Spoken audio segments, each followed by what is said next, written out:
네, 할렐루야. 오늘도 하나님의 말씀 앞에 나오신 우리 여러분들을 주님의 이름으로 환영합니다.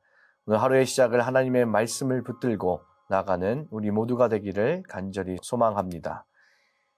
오늘 우리에게 주신 하나님의 말씀은 요한일서 5장 13절부터 21절까지의 말씀입니다. 나는 하나님의 아들의 이름을 믿는 사람들인 여러분에게 이 글을 씁니다. 그것은 여러분이 영원한 생명을 가지고 있다는 것을 알게 하려는 것입니다. 우리가 하나님에 대하여 가지는 담대함은 이것이니 곧 무엇이든지 우리가 하나님의 뜻을 따라 구하면 하나님은 우리의 청을 들어주신다는 것입니다. 우리가 무엇을 구하든지 하나님이 우리의 청을 들어주신다는 것을 알면 우리가 하나님께 구한 것들은 우리가 받는다는 것도 압니다. 누구든지 어떤 교우가 죄를 짓는 것을 볼 때에 그것이 죽음에 이르게 하는 죄가 아니면 하나님께 간구하십시오. 그리하면 하나님은 죽을 죄는 짓지 않은 그 사람들에게 생명을 주실 것입니다. 죽을 죄가 있습니다. 이 죄를 두고 간구하라고 하는 말이 아닙니다. 불의한 것은 모두 죄입니다. 그러나 죽음에 이르지 않는 죄도 있습니다. 하나님에게서 태어난 사람은 누구든지 죄를 짓지 않는다는 것을 우리는 압니다. 하나님에게서 태어나신 분이 그 사람을 지켜주심으로 악마가 그를 해치지 못합니다. 우리가 하나님에게서 났다는 것을 우리는 압니다. 그런데 온 세상은 악마의 세력 아래 놓여 있습니다. 하나님의 아들이 오셔서 그 참되신 분을 알 수 있도록 우리에게 이해력을 주신 것을 우리는 압니다. 우리는 그 참되신 분, 곧 하나님의 아들 예수 그리스도 안에 있습니다. 이분이 참 하나님이시요 영원한 생명이십니다. 자녀된 이 여러분은 우상을 멀리 하십시오. 아멘. 새해를 시작하면 많은 사람들이 새로운 결심을 하죠. 올해는 다이어트를 해야겠다. 또는 영어 공부를 더 해야겠다. 이렇게 더 나은 방향으로 여러 가지 결심들을 합니다. 새해가 시작되는 시점에서 이러한 결심들도 좋지만 오늘 말씀을 통해서 우리의 본질에 대해 또 우리의 정체성을 되짚어보는 그러한 시간이 되었으면 합니다. 요한일서를 마무리하는 시점에서 요한일서를 통해 우리에게 하시는 말씀이 무엇인지를 우리가 다시 생각해보면 요한일서는 믿음이 흐려지고 또 말만 남고 사랑이 식어가던 시대에 사도 요한이 교회를 붙들기 위해서 신앙의 본질을 다시 붙드는 그러한 편지입니다. 오늘 본문 5장 13절을 보면 이 글을 쓴 목적에 대해서 사도 요한이 이렇게 말하고 있죠. 내가 이 글을 쓰는 것은 여러분이 영원한 생명을 가지고 있다는 것을 알게 하려는 것입니다. 요한은 우리에게 더 열심히 살아라 이렇게 말하지 않고 먼저 너희가 누구인지 분명히 알라 이렇게 말합니다. 그러면서 오늘 5장 13절에서 아주 분명하게 말하고 있죠. 여러분에게 영원한 생명이 있습니다. 여기서 생명을 가지고 있다라는 것은 미래형이 아니라 이미 가지고 있다는 현재형입니다. 영생은 죽은 후에 시작되는 어떤 상태가 아니라 하나님께로부터 주어진 새 생명입니다. 그래서 그 생명을 가진 사람은 기도할 수 있고 또 형제를 위해서 중보할 수 있고 죄 앞에서 무감각해질 수 없다는 거예요. 왜냐하면 그 안에는 생명이 있기 때문입니다. 그런데 오늘 본문을 보다 보면 좀 앞뒤가 안 맞는 말씀이 있어요. 우리는 분명히 생명을 가졌다고는 하는데 오늘 18절을 보면 요한이 이렇게 말합니다. 하나님에게서 태어난 사람은 누구든지 죄를 짓지 않는다는 것을 우리는 압니다. 이 말씀을 들으면 어떤 느낌이 드시나요? 나는 여전히 죄를 짓는데 그럼 나는 하나님께로부터 난 자가 아닌가? 하나님께 속한 자가 아닌가? 이런 생각이 들 수도 있을 것 같습니다.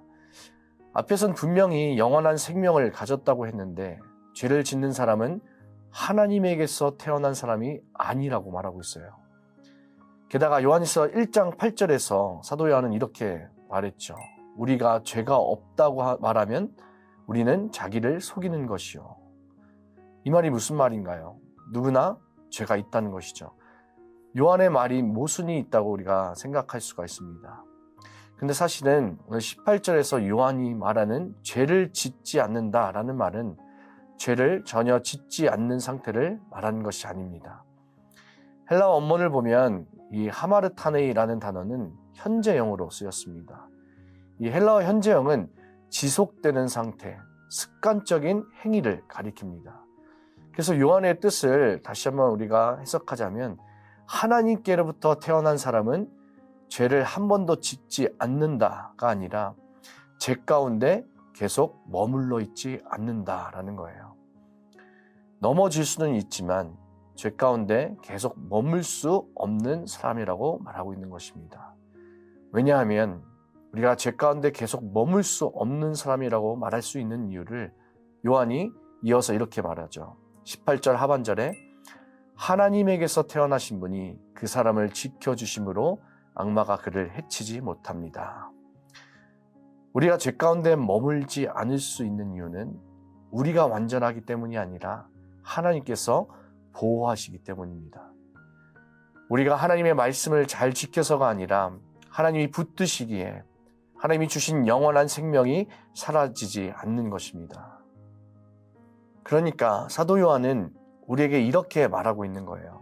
우리는 하나님께 속한 자이니까 확신을 가지고 흔들리지 말라는 것입니다. 우리의 정체성에 대해 확신을 가지라는 거예요.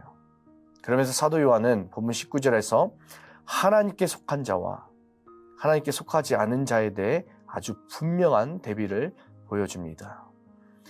19절에 우리는 하나님께 속하고 온 세상은 악한 자 안에 처해 있다. 요한은 세상이 더 나쁘다, 우리가 더 낫다 이렇게 말하지 않습니다. 요한의 기준은 도덕적인 수준이 아니라 소속과 주인이 누구인가에 대해서 말하고 있어요. 우리는 하나님께 속한 사람이고 세상은 다른 주인 아래에 있다는 것입니다. 그래서 그리스도인의 삶이 세상과 다른 이유는 우리가 더 착해서가 아니라 우리가 더 완전해서가 아니라 우리는 다른 주인 아래 살고 있기 때문에 다른 것입니다. 그래서 요한이 마지막에 이렇게 권면하죠. 21절에 자녀된 여러분은 우상을 멀리 하십시오. 여기서 말하는 우상은 나무나 돌로 만든 신상만을 말하지 않습니다.